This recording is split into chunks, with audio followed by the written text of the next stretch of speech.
Hi అండి, welcome to అరటాకులో భోజనం. ఈ సంక్రాంతికి అరిసెలు చేయాలనుకుంటున్నారా? అయితే నేను చెప్పే కొలతలతో చేయండి, ది బెస్ట్గా వస్తాయి. 100% గ్యారంటీ అండి. వీడియోని ఎక్కడ స్కిప్ చేయకుండా చూడండి. మధ్య మధ్యలో టిప్స్ చెప్తాను. ఈ టిప్స్ వల్లనే అరిసెలు చాలా బాగా వస్తాయి. తప్పకుండా ట్రై చేసి చెప్పండి నాకు. మరి ప్రొసీజర్లోకి వెళ్దాం పదండి. ముందుగా ఒక గిన్నె తీసుకోండి. ఇక్కడ నేను 1 కేజీ అరిసెలకు 1.25 కేజీ బియ్యం తీసుకుంటున్నానండి. ఈ 1/2 కేజీ ఎక్స్ట్రా బియ్యం ఎందుకు తీసుకుంటున్నానో మళ్ళీ చెప్తాను. నేను ఇక్కడ సోనా మసూరి తీసుకున్నాను. మీకు కావాలనుకుంటే రేషన్ బియ్యం కూడా తీసుకోవచ్చు. ఇప్పుడు దీన్ని నీళ్లు పోసి 2 సార్లు శుభ్రంగా కడుక్కోవాలి. ఈ బియ్యాన్ని మనము ఒక 18 నుంచి 20 గంటల పాటు నానబెట్టుకోవాలండి.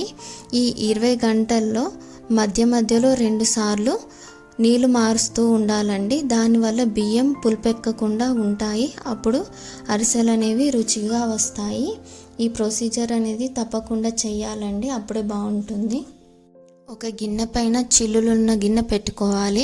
మనం 20 గంటల పాటు నానబెట్టిన బియ్యంలోని నీళ్ళని వంచేసి ఒకసారి మంచి నీళ్ళతో కడిగేసి ఈ చిల్లుల గిన్నెలోకి వేసుకోవాలి. వీటిని ఒక 15 నుండి 20 నిమిషాల పాటు అలాగే ఉంచాలి. 20 నిమిషాల తర్వాత ఒక బట్ట వేసుకొని దానిపైన ఈ నానబెట్టిన బియ్యాన్ని పరుచుకోవాలి. దీన్ని కూడా ఒక 20 నిమిషాల పాటు ఆరనివ్వాలి. ఎక్కువసేపు ఆరబెట్టకూడదండి. ఎక్కువసేపు ఆరబెడితే బియ్యంలోని తేమ తగ్గిపోయి పిండి అనేది పొడి పొడిగా తయారైపోతుంది. అప్పుడు అరిసెలు అనేవి సరిగ్గా రావు.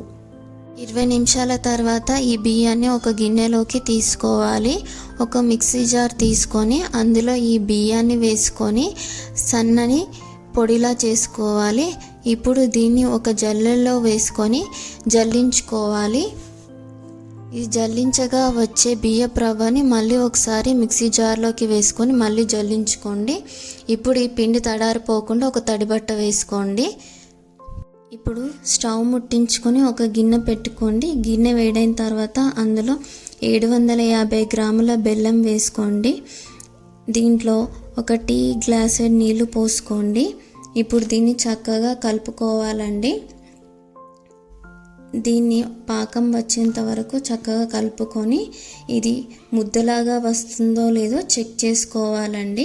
ఇలా ఒక గిన్నెలో నీళ్లు పోసుకొని పాకాన్ని ఇందులో వేసుకుంటే అది ముద్దలాగా తయారవ్వాలి.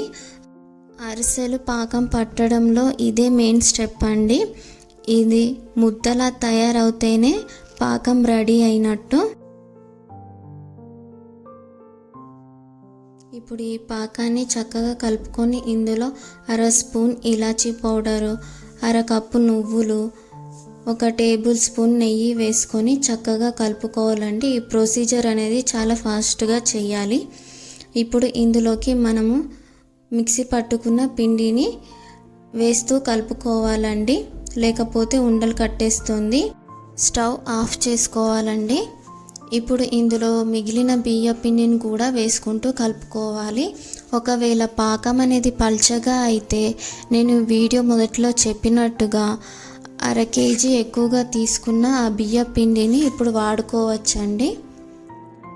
ఉండలు లేకుండా చూసుకోవాలండి, కాబట్టి చక్కగా కలుపుకోండి. ఇలా కలుపుకుంటే బాగుంటుందండి. చూసారుగా, దీన్ని ఒక 15 నిమిషాల పాటు మనం పక్కన పెట్టుకుందాము. 15 నిమిషాల తర్వాత ఒక పాలిథీన్ కవర్ తీసుకొని దానిపైన ముద్ద పెట్టుకొని అరిసెలు చేసుకోవాలండి. అరిసె పైన నువ్వులు ఈ టైంలో ఒకవేళ అద్దినట్లయితే అది నూనెలో వేయగానే ఊడిపోతుంది, కాబట్టి పాకంలో వేసుకుంటే బాగుంటుంది. ఇప్పుడు కాగిన నూనెలో ఈ అరిసె వేసుకొని చక్కగా కాల్చుకోవాలండి. ఈ అరిసెని వేయించేటప్పుడు స్టవ్ని మీడియం ఫ్లేమ్లో పెట్టుకోవాలి. అప్పుడే అరిసె అనేది చక్కగా కాలుతుంది. ఇప్పుడు గరిటెతో నొక్కుతూ ఉంటే అరిసె అనేది చక్కగా పొంగుతుందండి. ఇప్పుడు దీన్ని మరోవైపుకు తిప్పుకొని చక్కగా కాల్చుకోవాలి. ఇలా చక్కగా ఎర్రటి రంగు వచ్చి పొంగిన తర్వాత దీన్ని గరిటెతో తీసుకొని మరొక గరిటెతో నొక్కాలండి. అప్పుడు ఎక్స్ట్రాగా ఉన్న ఆయిల్ అంతా పోతుంది. ఇలాగే మిగిలిన అరిసెలు కూడా చేసుకోవాలి. అంతే అండి, చూసారుగా అరిసెలు ఎలా చేయడమో.